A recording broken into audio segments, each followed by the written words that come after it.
Hi, welcome back to Next For Me Interviews, a series of talks with innovators in the world of work for our generation. This week, we feature the first part of an interview with Chip Conley, author of the upcoming book, Wisdom at Work, The Making of a Modern Elder. He joined our founder, Jeff Tidwell, for a wide-ranging talk on his experiences as a mentor to the founders of Airbnb and how he came to understand the need for intergenerational mentoring.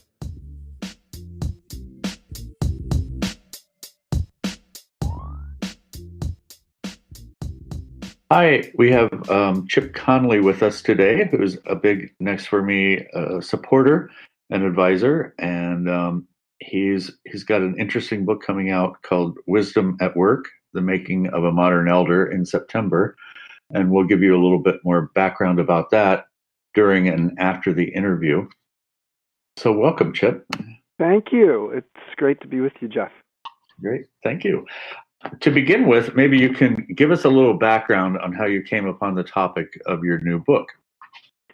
Well, as is true of serendipity, it sometimes you stumble upon it. You weren't looking for it. I had started a hotel company when I was quite young, at age 26, a boutique hotel company called Joie de Vivre. Ran it for 24 years, and in the Great Recession just was completely worn out emotionally, financially, on all levels, and sold it at the bottom of the market and just needed to do something new. And a couple of years after I sold Joie de Vivre, the Airbnb founders, who basically started Airbnb at the same age that I started Joie de Vivre, in their mid-20s, they came and approached me and said, "Listen, we're a small startup that's growing quickly, and we would love to have you help us turn into a big global hospitality brand." And so that was in early 2013, and I joined them with the intention of being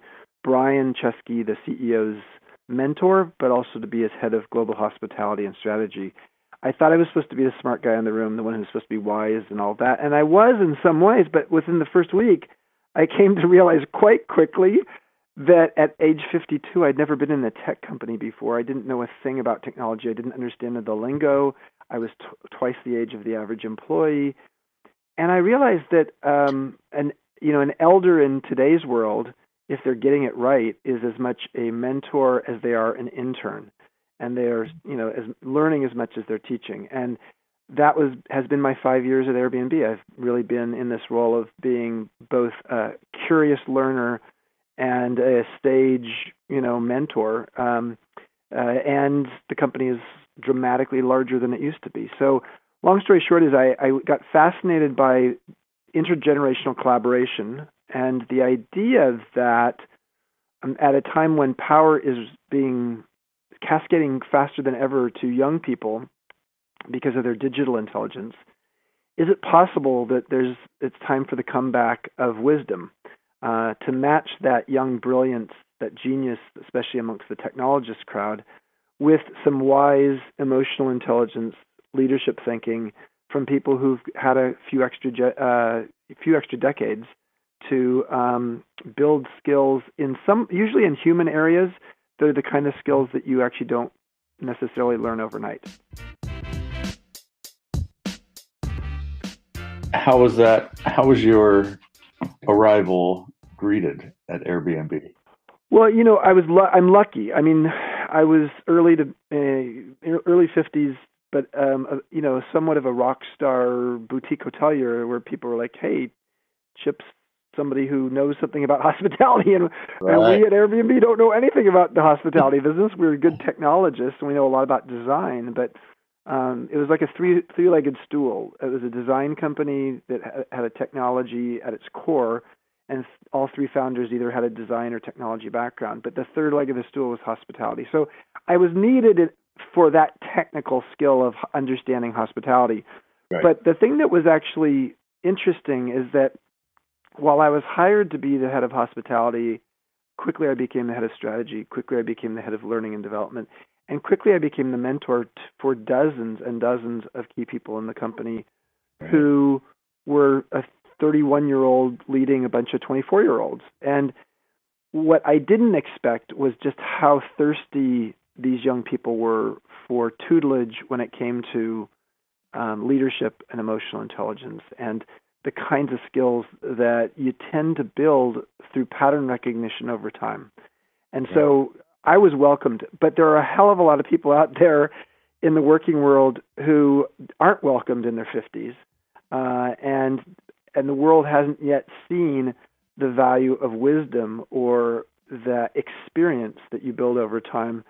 But I think the key is for people to learn how to repackage that experience in a way that's relevant to people who are younger. And that's part of what I'm trying to do with this book.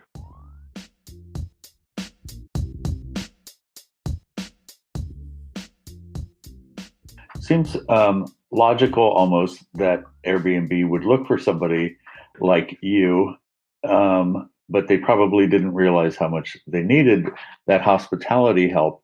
But then it morphed into this other thing. And how did the leadership handle that?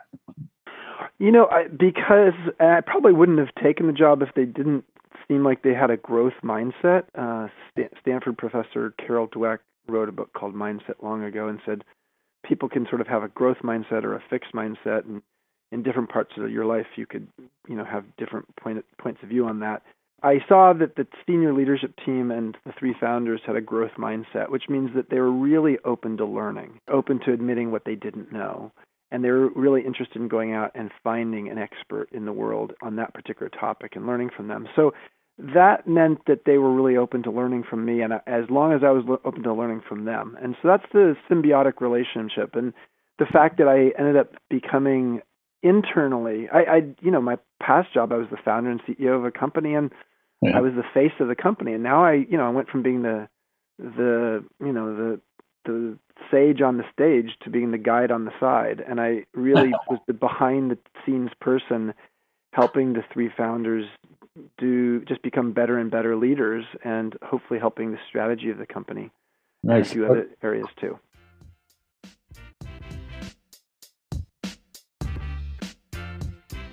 Since you're not there all the time now, have they carried on with the mentoring program? Yeah, I mean, I'm really proud that they not only have looked at how do they create mutual mentoring opportunities. That's sort of the way we put it. Is a lot of times we think about mentoring, and then there's reverse mentoring. Reverse mentoring is when, frankly, usually a younger person's teaching someone who's older something they don't know. Well, mutual mentoring is when it goes both directions. And so mutual mentoring is part of the language of the company, and it's really built into it. But one of the things I'm really proud of is last fall we had our most prolific guests in the world, who happen to be 72 and 62 years old. They're a husband and wife who've been now on the platform for almost 5 years, traveling around the world, only living in Airbnb homes in over 70 countries, I think maybe 200 different apartments or homes. We brought them in for a 10-week senior internship program. And the idea was, okay, let's learn from some of our most active guests in the world. But everybody thinks of Airbnb being a millennial phenomenon, but our actual most active guests happen to be boomers and this couple. And so they came in and spent 10 weeks giving a lot of tutelage to a lot of younger people in the company around all kinds of things, some of which had nothing to do with age, but some of which did, because these are, generally older people are not apt to spend as much time on a phone as their way to tap into the internet. They're more likely to use a tablet or a laptop or a desktop. And so, the company Airbnb has done a lot of things, moving things to mobile, but move things to mobile, but the font size sometimes is a little too small, or just you expect people to have more of a fluency of how they use their phone to do complex tasks. And so I think what was really helpful was the voice of the customer for Airbnb happened to be a customer who was 25 years older than how a lot of people think of Airbnb customers. But our fastest growing demographic, both for hosts and guests, is people over 50. Thanks for listening to Next For Me Interviews. Next week, we'll pick up with Chip as he speaks about the possibilities for next chapters in work and life, as well as the launch of the Modern Elder Academy. a program for people transitioning from one phase of life and career to the next. Please check us out at nextforme.com, subscribe to the podcast on iTunes, Stitcher, wherever you get your podcasts. Like us on our Facebook page, check us out on Instagram, share this with your friends. Thank you very much.